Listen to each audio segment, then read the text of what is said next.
Good morning, everyone. I am Angel from Lima, and welcome to my channel. Today, I want to tell you about the first book that I have read after going to the Ricardo Palma book fair here in Lima, and it is called The Peruvian CHONGO, Anthropology of Popular Humor. First, what is the meaning of chongo? Chongo is a Peruvian word that has different meanings. One of them is brothel, the other is chaos, and the other is joke, laughter. Laughter, according to the author, means define power. The author is a Peruvian anthropologist who is specialized in popular Peruvian culture, Alexander Huerta Mercado. This book has been published by Meeting, belonging to Estruendo Mudo, a very popular and prestigious publisher or publishing company here in Peru. It was published last month and it has 104 pages divided in 5 chapters. The first one means to laugh at ourselves. Well, apparently it's laugh at ourselves, but it's laughing at the other. There is a kind of debate regarding that. Humor in the city. Comedy as a form or as a way to show superiority, as a way of humiliating others. And this concept goes back even to Aristotle, many, many centuries ago. Sigmund Freud also states that comedy has the function as a escape way or a liberating act. It is stated on page 19. The second chapter means or is related to sacred clowns.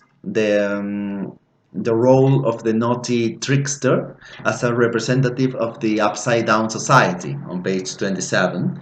In Peru, there are some aspects of humor that are highly appreciated. The capacity to reply quickly, to be alert, and to mock, to laugh at the other. Right? An example of this is Tulio Loza, a Peruvian comedian who is a different cholo. Is a witty cholo, is a naughty cholo. Cholo is the indigenous or mestizo person who is traditionally a victim. But in this case, his role was a totally different one. Not only the cholo, but also the chola, who is the feminine, transgressor, happy and defined. On page 29 is stated, which is something so different from the prejudice or the stereotype of the Andean woman who is quiet, silent, and submissive. The third chapter, which is about the middle class in Lima, and that wit in order to survive. The author highlights something that I had never thought about: the irony, the contradiction that many social scientists in general and anthropologists in particular come from this socioeconomic group, socioeconomic class in Lima or in Peru, and this class is little or not frequently studied. They prefer to study the new middle class, perhaps because that is one of the questions in anthropology. Correct me if I am wrong, which means studying the other and not studying yourself. But well, there was a Peruvian historian, José Antonio del Busto, who stated that Creole culture during the colony was evidenced not only in defying authority, the Spanish authorities, but also some tactics or some strategies so as to undermine the Spanish power in the Americas. It is on page 36. And this is something that again has opened my eyes because I hadn't thought about it. For example, spicy food. Okay, I would have never thought that spicy food was a way to undermine Spanish power, as the author states, or well, Del Busto states. Also, rhythmical dances, because the Spanish people were not trained to dance in that tropical way that Creoles were able to. The low cunning, which is a pejorative concept, or the native wit was highly appreciated as a survival form. The fourth chapter, which is the longest one, in this chapter the author explains the concept of what is the meaning of popular. Some examples of humor that are not elite, which is considered ridiculous, inferior, of bad taste, right? Well, but as an anthropologist, he applies that participant observation in three events. The first one is a mythical television program in Peru between the 1960s and the 1990s, which is called Trampolín a la Fama. The presenter was Augusto Ferrando, a controversial man who has had some ambiguous image or reputation. On the one hand, people considered him a kind and generous man. On the other hand, selfish and cruel, even cruel. Why? Because there has been a debate. I remember a television program at the beginning of the 1990s in which he is heavily criticized publicly. This program was directly targeted at poor people, the working class. So the debate is, were those people aware that they were being humiliated during the program? That was a kind of game show. There were many contests. Or those people just considered it a joke and they wanted to transcend in their neighborhoods. Wow, someone who has appeared on television. Well, the second part is Melcochita, Pablo Villanueva, versus Miguel Barraza or El Chato Barraza, two of the most famous and prestigious comedians, traditional Creole comedians here in Peru.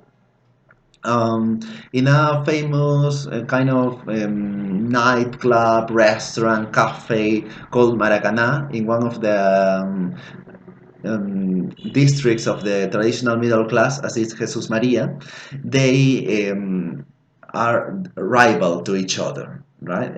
In front of a large audience. It's a language full of swear words, full of full of slang, sorry, and those jokes refer to many aspects, right? Race, drug, homosexuality, and everything is in a Creole environment, as we Limeños or Peruvians understand as Creole. That license or liberty to mock at the others, to laugh at the others.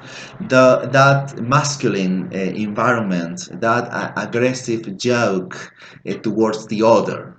This is explained on page 74, because something that I have noticed throughout the book is that feature of Peruvian humor that is not laughing at ourselves, self-depriving humor, but laughing at the other, especially in a multicultural society like Peru, in which you always have an other, or you are the other for another person. And if that environment was masculine, in the last part, it is the nightclub and masculinity being upside down, being questioned by the vedette in a nightclub. The vedette, which is a French term, is a woman who is a show woman. She dances, she sings, she acts, she is the presenter of her own show. She does not need another person, to be honest. She is the show, right? And well, because they are just wearing bikinis and that kind of clothes, they are in great disadvantage. They might be considered objects, because in many cases what people in general and men in particular appreciate about them is not their capacities, their abilities, their talents, but their bodies. Well, so they are transgressors and they question those idea of a conservative education or what is considered decent.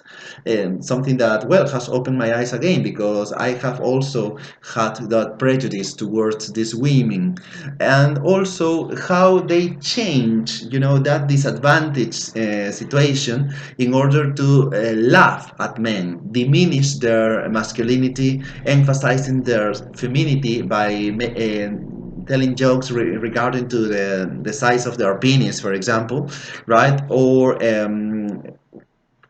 applying humor in order to succeed in that kind of fight. You know, they represented women versus a bunch of drunken, excited, sexually excited men. And the last chapter, the fifth one, is some conclusions. Humor is considered a way to humiliate the others. And this proves what I'm saying, that throughout the book, because this is on page 89, that concept is repeated. That we don't fit in those patterns brought from the West, let's say Europe, in terms of aesthetics, morality, or manners. Well, that is a I am using the words that the author is saying.